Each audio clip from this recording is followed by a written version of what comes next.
Hey guys, here it is, the chest video that everybody's been asking for. Since this is a very big piece, I had to chop up a lot of the templates just to fit it on paper, so there are a lot of seam lines on it in obvious places. You'll want to try to hide those if possible.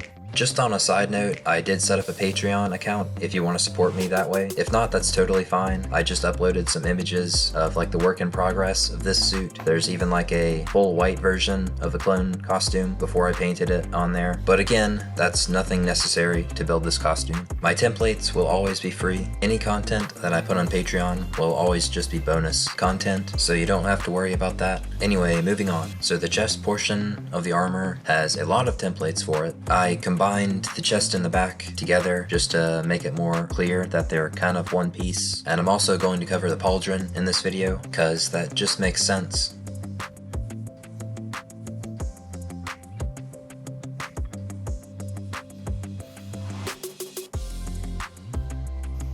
So this first chest piece template is the pec.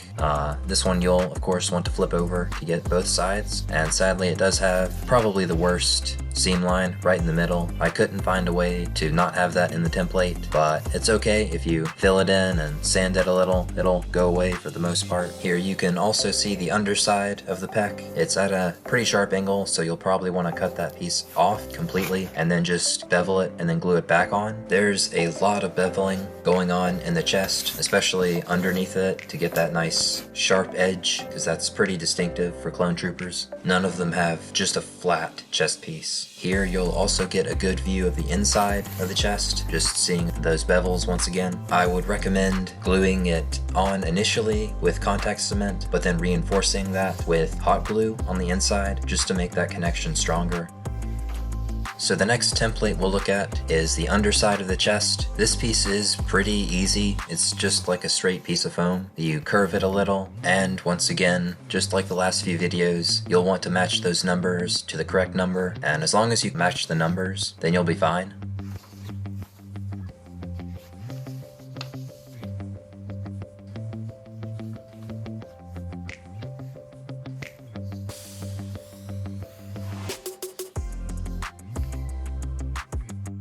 And here's the next template. It's a combination of the chest and back, but that doesn't really matter. It's pretty obvious which one is the chest piece. As long as you match up those numbers and then see where it goes like in the video, you'll be all good to go. This is one of those pieces with an ugly seam line right in the middle, so you'll want to try to combine the templates together before you cut it out on foam just to hide that seam line.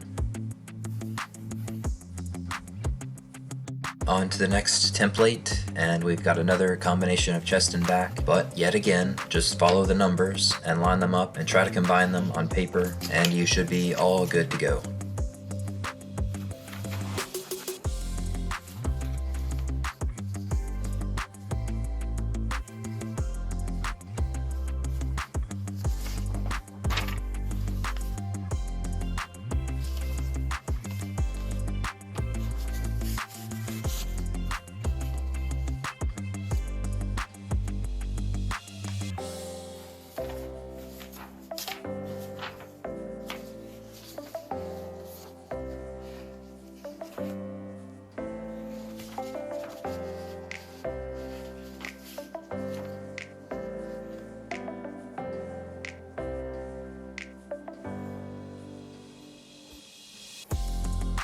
So that's it for the chest section. Now we're going to move on to the back, and we have to go back to that template we saw earlier. This is back 1. This section of the armor has an incredible amount of beveling, so I recommend paying close attention and just pausing the video if you need to see it at a certain angle. I highly recommend contact cement for this area, since it'll just make the foam appear seamless, as that's an issue that hot glue usually has. Taking a look at the inside, you can kind of see the lines and the bevels. The magnets are just there for the gun that I put on my back, so never mind them, they're not necessary.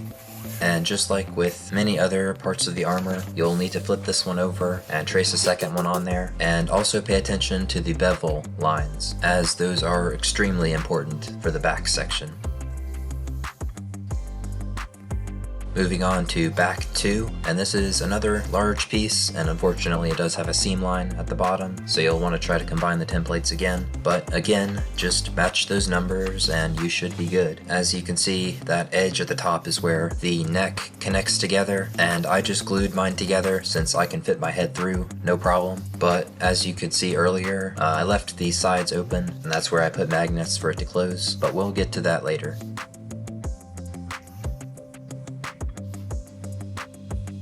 Moving on to back 3. This is a pretty big piece and it connects to the piece we just saw earlier, so try to hide that seam line if you can, but if you can't, it's in the back section, so it's not that big of a deal, and that one side is where the magnets will go to meet the chest piece.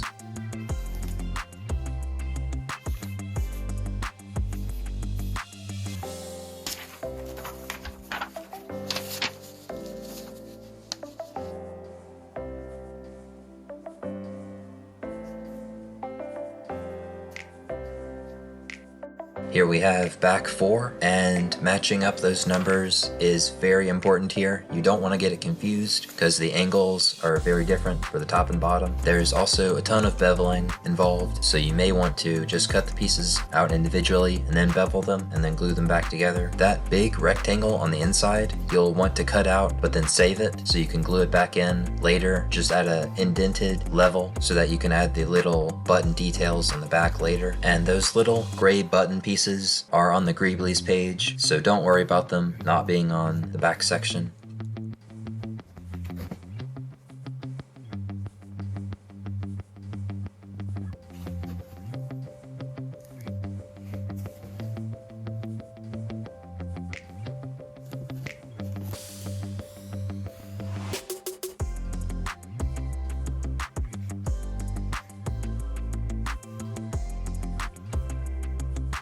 So that's it for the chest and back section. We're going to cover the pauldron real quick. It's pretty simple. You're mostly just going to be matching up the numbers once again and then beveling it where it says to bevel and then gluing it like normal. Nothing really new, I guess. I attached my pauldron onto my armor with magnets, but you could just glue yours on if you don't have magnets or if you don't plan on taking the pauldron off.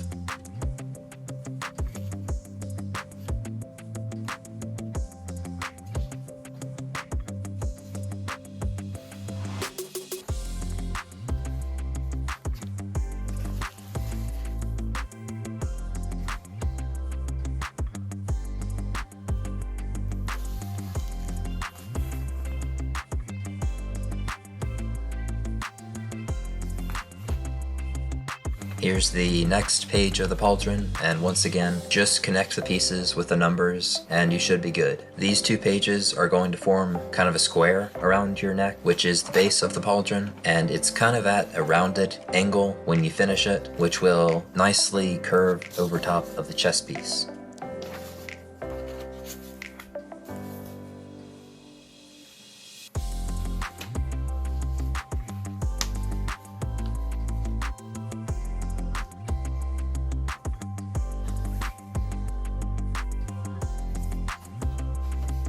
So these next three pieces of the pauldron are pretty simple, pretty self-explanatory. Once you combine them all together, you'll want to heat it up and then bend it so that way it's at a curve, and that can curve nicely over the chest just like the other piece. And this is just going to glue right on top of the sort of square base that we made earlier. Those gray lines that you can see on the inside of each piece are the raised section. Those are the red sections that you can see, and what I did was just cut the gray section out after I had cut out the black base, and then I just made sort of the smaller version and then painted it red and then glued it on top of the black.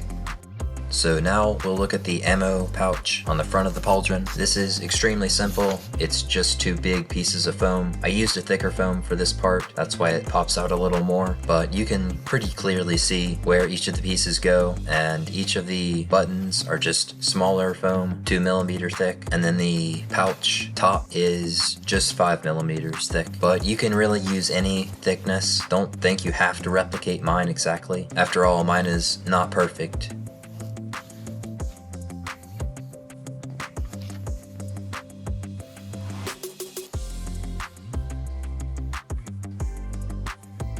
Real quick, I just wanted to show you the bottom of the pauldron and the magnets that I attached on it. They have left a little dent in the chest armor, I will admit, so next time I probably embed them a little more in the pauldron, but they work pretty fine in the end. And of course, the opposite magnets are inside the chest. So that's all I really had for this video. Feel free to like and subscribe and comment if you want to. I really appreciate all the feedback that I've gotten, and it's always awesome to see the other costumes that people have made from my template. But anyway, don't be afraid to be creative, and good luck with your costumes, and I'll see you in the next video.